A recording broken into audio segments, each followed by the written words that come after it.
नमाज ज़ोहर इमाम के पीछे पढ़ने का मुकम्मल तरीक़ा कुरान और हदीस की रोशनी में मुकम्मल रहनुमाई किया। आपको यकीन है कि आप नमाज ज़ोहर सही तरीके से पढ़ते हैं? क्या आप जानते हैं कि इमाम के पीछे नमाज पढ़ते वक्त क्या पढ़ना चाहिए? 4 सुन्नतों में सूरह पढ़नी होती है या नहीं? और नफल नमाज में सूरह पढ़ना ज़रूरी है या नहीं? नाज़रीन, नमाज इस्लाम का सबसे अहम रुकन है और अगर नमाज सही न हो तो इंसान की बाकी इबादात भी खतरे में पड़ सकती हैं। रसूलुल्लाह सल्लल्लाहु अलैहि वसल्लम ने फरमाया, क़यामत के दिन बंदे से सबसे पहले नमाज का हिसाब लिया जाएगा। अगर नमाज दुरुस्त हुई तो बाकी आमाल भी दुरुस्त होंगे। इसीलिए आज हम सीखेंगे नमाज ज़ोहर इमाम के पीछे पढ़ने का मुकम्मल सही तरीक़ा कुरान और मुस्तनद अहादीस की रोशनी में। अस्सलामु अलैकुम वरहमतुल्लाहि वबरकातुहू। मैं हूं आपका मेज़बान मोहम्मद इकबाल और आप देख रहे हैं नूर हिदायत। आज हम बात करेंगे एक अहम इबादत के बारे में, नमाज ज़ोहर। ये वो नमाज है जो दिन के वक्त अदा की जाती है और इस्लाम में इसकी बहुत बड़ी अहमियत है। रसूलुल्लाह सल्लल्लाहु अलैहि वसल्लम ने फरमाया, इस्लाम की बुनियाद 5 चीज़ों पर है: अल्लाह की इबादत, नमाज कायम करना, ज़कात देना, रोज़ा रखना और हज करना। नमाज इन 5 सुतूनों में सबसे अहम इबादत है। ज़ोहर की नमाज की रकतें। नमाज ज़ोहर में आम तौर पर 12 रकतें पढ़ी जाती हैं। 4 रकत सुन्नत मुअक्कदा, 4 रकत फ़र्ज़, 2 रकत सुन्नत मुअक्कदा, 2 रकत नफल। हज़रत उम्मे हबीबा रज़ी अल्लाह अन्हा से रिवायत है कि रसूलुल्लाह सल्लल्लाहु अलैहि वसल्लम ने फरमाया, जो शख्स ज़ोहर से पहले 4 रकत और ज़ोहर के बाद 4 रकत पढ़े, अल्लाह इस पर जहन्नम की आग हराम कर देता है। इस हदीस से मालूम होता है कि ज़ोहर की सुन्नतों की बड़ी फजीलत है। जमात के साथ नमाज की फजीलत। इस्लाम में जमात के साथ नमाज पढ़ने की बहुत बड़ी फजीलत बयान की गई है। रसूलुल्लाह सल्लल्लाहु अलैहि वसल्लम ने फरमाया, जमात के साथ नमाज अकेले नमाज से 27 गुना ज़्यादा अफजल है। इसीलिए मुसलमानों को कोशिश करनी चाहिए कि वो ज़ोहर की नमाज मस्जिद में जमात के साथ अदा करें। इमाम के पीछे नमाज पढ़ने का उसूल। जब मुसलमान इमाम के पीछे नमाज पढ़ता है तो उसे इमाम की पैरवी करनी चाहिए।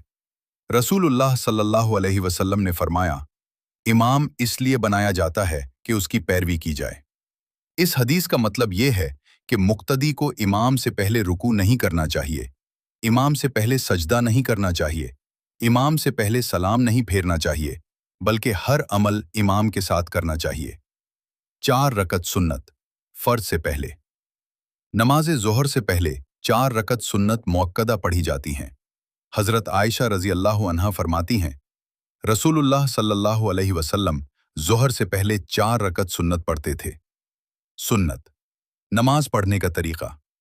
पहली रकत में सना, तावुज़, तस्मिया, सूरतुल फातिहा, कोई सूरत, फिर रुकू और सजदा। दूसरी रकत में सूरतुल फातिहा, कोई सूरत, फिर तशहद पढ़कर खड़े हो जाएं। तीसरी रकत सूरतुल फातिहा, कोई सूरत। चौथी रकत सूरतुल फातिहा, कोई सूरत, फिर तशहद, दुरूद और दुआ के बाद सलाम फेर दें। अहम मसला, 4 रकत सुन्नत की हर रकत में सूरतुल फातिहा के बाद सूरत पढ़ना ज़रूरी है। रसूलुल्लाह सल्लल्लाहु अलैहि वसल्लम ने फरमाया, जिसने सूरतुल फातिहा न पढ़ी उसकी नमाज नहीं। 4 रकत फ़र्ज़ इमाम के पीछे। अब आती है नमाज ज़ोहर की 4 रकत फ़र्ज़। ये हम जमात के साथ पढ़ी जाती हैं। जब इमाम नमाज शुरू करे तो मुक्तदी भी नमाज शुरू करे। रसूलुल्लाह सल्लल्लाहु अलैहि वसल्लम ने फरमाया, जब इमाम तकबीर कहे तो तुम भी तकबीर कहो। क़िरात का मसला। ज़ोहर की नमाज आहिस्ता क़िरात वाली नमाज है। इसीलिए बाज़ उलमा के नज़दीक मुक्तदी आहिस्ता सूरतुल फातिहा पढ़ सकता है। रुकू। जब इमाम रुकू करे तो मुक्तदी भी रुकू करे और पढ़ें सुबहान रब्बियल अज़ीम। रसूलुल्लाह सल्लल्लाहु अलैहि वसल्लम रुकू में ये तस्बीह पढ़ते थे। सजदा सजदे में पढ़ें सुबहान रब्बिल आला। रसूलुल्लाह सल्लल्लाहु अलैहि वसल्लम ने फरमाया, बंदा अपने रब के सबसे ज़्यादा करीब सजदे में होता है। अहम तंबीह, रसूलुल्लाह सल्लल्लाहु अलैहि वसल्लम ने फरमाया, जो शख्स इमाम से पहले रुकू या सजदा करता है उसे डरना चाहिए कि अल्लाह उसका सर गधे के सर जैसा न बना दे। इसलिए हमेशा इमाम की पैरवी करनी चाहिए। फ़र्ज़ के बाद सुन्नत। नमाज ज़ोहर के फ़र्ज़ के बाद 2 रकात सुन्नत पढ़ी जाती हैं। हज़रत आयशा रज़ी अल्लाह अन्हा फरमाती हैं, रसूलुल्लाह सल्लल्लाहु अलैहि वसल्लम ज़ोहर के बाद 2 रकत सुन्नत पढ़ते थे। नफल नमाज। नफल नमाज भी सुन्नत की तरह पढ़ी जाती है। हर रकत में सूरतुल फातिहा कोई सूरत पढ़नी चाहिए। नमाज में आम गलतियाँ। कुछ लोग नमाज में ये गलतियाँ करते हैं। जल्दी जल्दी नमाज पढ़ना, रुकू और सजदा मुकम्मल न करना, सफ सीधी न करना, इमाम से पहले हरकत करना। रसूलुल्लाह सल्लल्लाहु अलैहि वसल्लम ने फरमाया, नमाज ऐसे पढ़ो जैसे तुम मुझे नमाज पढ़ते देखते हो। अमली नसीहत। नाजरीन, हमें चाहिए कि हम अपनी नमाजों को दुरुस्त करें। नमाज वक्त पर पढ़ें, सुन्नत के मुताबिक पढ़ें, इमाम की पैरवी करें। अगर हम चाहते हैं अल्लाह की रज़ा, गुनाहों की माफ़ी, आखिरत की कामयाबी, तो हमें अपनी नमाज को दुरुस्त करना होगा। नमाज को अपनी ज़िंदगी का हिस्सा बनाएं और इसे खुशू और खुजू के साथ अदा करें। अल्लाह हमें नमाज कायम करने वालों में शामिल फरमाए। आमीन।